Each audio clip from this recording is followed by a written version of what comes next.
Galing circuit breaker, ikabit ang line sa common ng 3-way switch, yung may level na 0.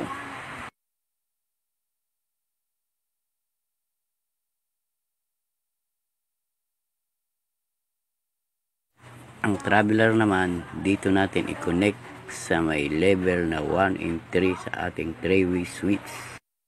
Sa 3 ko na kinabit kasi may kulay naman ng wire. Ito namang yellow traveler, dito ko na ilalagay sa may 1.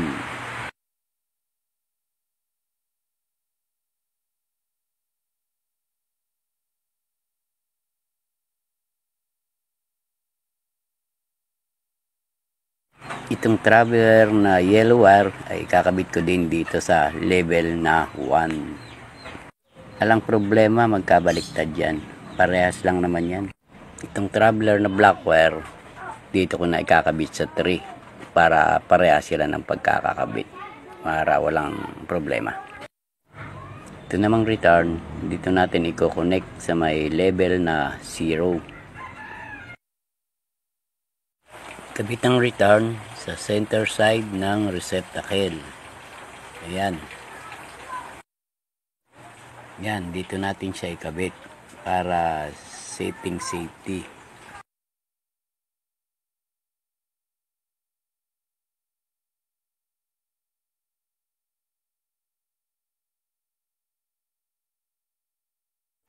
Ito namang neutral, dito natin siya ikakabit sa threaded side ng receptacle.